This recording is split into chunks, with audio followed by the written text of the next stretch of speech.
Yo, what's going on, guys? It's Houston Sports Talk back into the video today. Today, the Carolina Panthers have released Jadeveon Clowney, three-time Pro Bowler defensive end, who last year spent one season for the Carolina Panthers, playing 14 games, 14 starts, 5.5 sacks, 46 tackles, 9 tackles for loss, and 11 QB hits.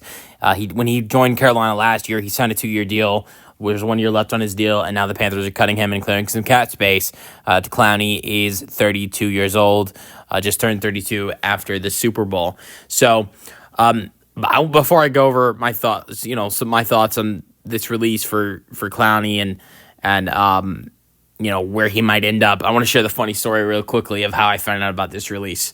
I was watching the Pat McAfee show this morning, and Peter Schrager, he came on as a guest of his show. If you don't know who Peter Schrager is one of the first original four of Good Morning Football. And I hear Pat McAfee say ESPN analyst. And I'm like, what? And so I was really thrown off that Peter Schrager was, an ESPN analyst now. And at the end of March, he announced that he was leaving Good Morning Football and is joined ESPN. I didn't even know this. This happened a month ago. I didn't even know this. And I'm a big Good Morning Football guy, and I didn't even know. So anyways, I go on YouTube and find Peter Schrager's last show of Good Morning Football, and I start watching that episode. And when Peter is on his, making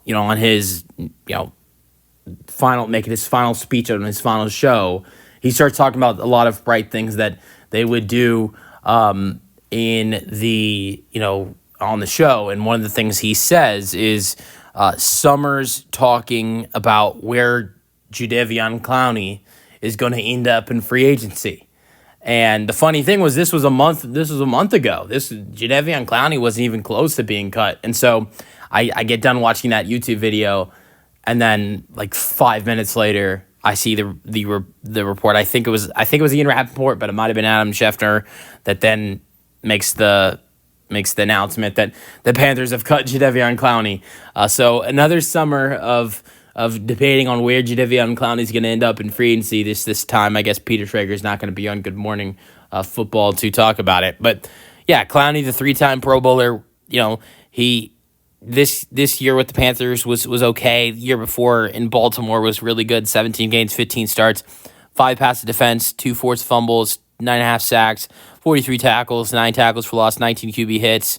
Has had some really good years going back to the Houston Texans. As a Texans fan, I've really enjoyed watching Clowney in a Texans uniform. It's been a while, but still really enjoyed it. For the couple seasons I got to see that. I mean, was in Houston for 5, but I watched 3 of those 5 seasons. Started watching football in 2016. So I think Clowney can definitely help a team, but as he's getting older, he's going to be less productive. And you saw this year him get a little bit worse, drop down from 9.5 sacks to 5.5. But it doesn't mean he's still not a good player, and I think he can be impactful for a team. But I think one thing that Clowney's going to do that you're going to see, I think you're going to see Jadeveon Clowney join a good team. You saw in 2024 he was with the Carolina Panthers. Other years he's been with good teams. 2023 was with the Ravens. 2021 and 2022 was with the Browns. Keep in mind, those Browns teams were teams that were, one of the best defenses in the NFL. And so, 2020 was the Tennessee Titans. They were a really good team. 2019 Seahawks were solid. And then the Texans were those, some really solid teams, defensively at least. So I think Clowney's going to want to go on a team where they have a chance to maybe get a Super Bowl or get close. We'll see where he ends up. Let me know your thoughts in the comment section, and peace out.